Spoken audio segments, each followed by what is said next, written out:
The SpaceX Dragon spacecraft is targeted for launch on May 7th.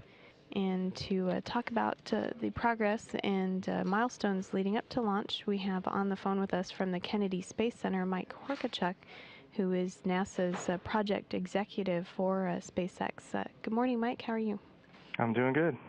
Well, we appreciate you joining us from the Kennedy Space Center. You're over there monitoring the progress for launch. How are things going? They're going very well. The hardware's in good shape. In fact, they just put the rocket and capsule on their transporter, and that rolls it out to the pad and tilts the rocket up to vertical, getting ready for launch.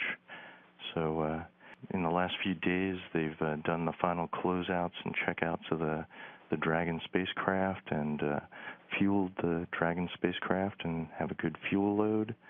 So heading into static fire, the hardware seems to be in good shape. Okay, let's talk a little more about the static fire. I understand that's scheduled for Monday. What does that involve? It involves rolling the rocket out to the launch pad, starting fueling and going through the full countdown. So it simulates all the activities leading up to a launch, fully fuels the rocket, and then it actually starts the first stage engines for just a few seconds, make sure that they all work and function correctly. So it runs for about 2 seconds and then shuts off.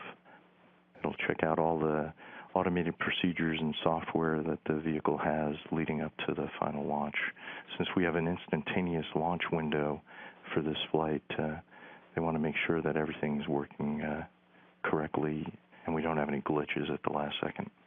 Okay, that's understandable. Are there, I guess that's a week out before launch. Are there any other key milestones leading up to May 7th? Tonight, in fact, we're having a meeting with SpaceX. It's one of their internal meetings, their flight readiness review and rollout readiness review. So they have all the responsible engineers in the SpaceX company report out how each one of their pieces of hardware and subsystems are doing and their readiness and open work getting ready for launch. So that's a key review leading up to the static fire. And then after static fire, there'll be a lot of data review of how everything worked on the static fire, and then there'll be a final launch readiness review about a day before launch.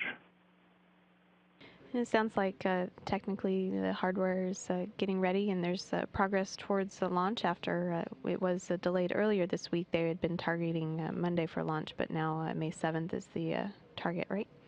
It is. Yeah, there was a lot of review of all the software, and they had just finished up a large number of what they call HIDL, hardware in the loop testing, where they tested the software on simulators as well as on the actual vehicle and made sure that a number of different cases that they had simulated were all working well. So they're spending a lot of time reviewing all that data and making sure that there were no little funnies in any of the activities that resulted from all those different test cases. So that's a large amount of work, and they needed a little bit more time to go look at all that and make sure that all the software was functioning correctly. Well, that's good to hear that it's going through the process methodically, and you guys have been planning for this mission for a while, and I'm sure you're excited to be at Kennedy and getting ready for the flight. What are you looking forward to most? Oh, obviously, getting the Dragon spacecraft deployed in orbit. Rocket launches are always a risky business. If it was easy, I guess everybody'd be doing it. But getting the capsule up into space, and then there's a number of new subsystems on the capsule. So this will have solar arrays to be able to collect the sun's energy and help power the spacecraft. Those need to deploy correctly. There's a cooling system that needs to operate. There's some new staging events that are similar to what has happened on the previous missions, but are slightly different interfaces.